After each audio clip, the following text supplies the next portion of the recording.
నమస్తే. ఇండిగో విమానాల రద్దుతో విమానాశ్రయాల్లో గందరగోళం ఏర్పడింది. కొత్త flight duty time limitation FDTL నియమాల వల్ల ఇండిగో విమానాలు భారీగా రద్దు కావడం, ఆలస్యం కావడంతో వేలాది మంది ప్రయాణికులు ఇబ్బందులు పడుతున్నారు. ఈ నేపథ్యంలో కేంద్ర పౌర విమానయాన మంత్రి కింజరాపు రామ్మోహన్ నాయుడు స్వయంగా జోక్యం చేసుకున్నారు. ఆయన ఆదేశాల మేరకు మంత్రిత్వ శాఖలో ఏర్పాటు చేసిన స్పెషల్ కంట్రోల్ రూమ్ గత 4 రోజులుగా 24/7 పనిచేస్తూ దేశవ్యాప్తంగా విమానాశ్రయాల నుంచి రియల్ టైం అప్డేట్స్ను మానిటర్ చేస్తుంది. శుక్రవారం మంత్రి రామ్మోహన్ నాయుడు స్వయంగా కంట్రోల్ రూమ్ను సందర్శించి పనితీరును సమీక్షించారు.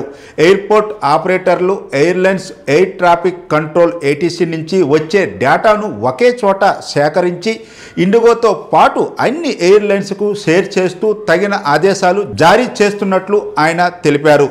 ఈ అంశంపై ఆయన ఇంకా ఏమన్నారంటే, ప్రయాణికులకు ఎక్కడ ఎటువంటి ఇబ్బందులు తలెత్తకుండా చర్యలు చేపట్టాం. నవంబర్ 1 నుంచి వచ్చిన FDTL కొత్త గైడ్లైన్స్ పాటించడంలో ఇండిగో మేనేజ్మెంట్ ముందుగా చర్యలు చేపట్టకపోవడం, ఫ్లైట్ డిలే క్యాన్సిల్ అయ్యే సిచ్యువేషన్ వచ్చిందన్నారు. పరిస్థితులను చక్కదిద్ది ఇమీడియట్గా నార్మల్ సీన్ తీసుకువచ్చేందుకు మినిస్టర్లు అందరూ స్టేక్ హోల్డర్స్తో మల్టిపుల్ రివ్యూ మీటింగ్స్ చేసి ఇమీడియట్గా ఈ సమస్యను పరిష్కరించి ప్రయాణికులు ఓట్నిచ్చే చర్యలు చేపడుతున్నామని, ప్రయాణికులకు ఇబ్బందులు తలెత్తకుండా చర్యలు తీసుకుంటామని ఆయన తెలిపారు. ఈ వ్యవహారంలో దర్యాప్తుకు ఒక కమిటీని ఏర్పాటు చేసినట్టు, బాధ్యులపై కఠిన చర్యలు తప్పవని కేంద్ర మంత్రి రామ్మోహన్ నాయుడు ఇప్పటికే హెచ్చరికలు జారీ చేశారు.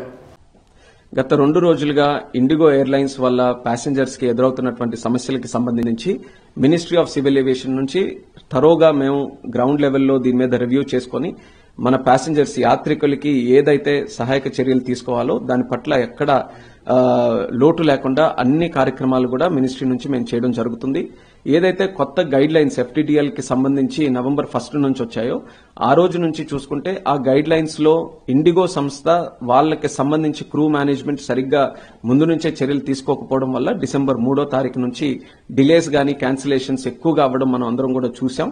దానికి సంబంధించి నార్మల్సీని ఇమీడియట్ గా తీసుకొని రావడానికి మినిస్ట్రీలో అందరి స్టేక్ హోల్డర్స్ తో మల్టిపుల్ రివ్యూ మీటింగ్స్ అందరితో కూడా చేసుకుని ఎయిర్పోర్ట్స్ కావచ్చు, ఎయిర్పోర్ట్ ఆపరేటర్స్ గానీ, ఎయిర్లైన్స్ గానీ, DGCA, AAI, BCAS ఇలా ఏ అయితే సంస్థలు ఏవియేషన్ కి సంబంధించి ఉన్నాయో అందరితో పాటు చర్చించి ఇమీడియట్ గా మన ఇండిగో ఎయిర్లైన్స్ ఏదైతే ఈ సమస్య ఒకటి ఏర్పడిందో ఆ సమస్య నుంచి ప్యాసింజర్స్ కి ఊరట కల్పించడానికి అన్ని చర్యలు కూడా మేము చేపడుతున్నాం.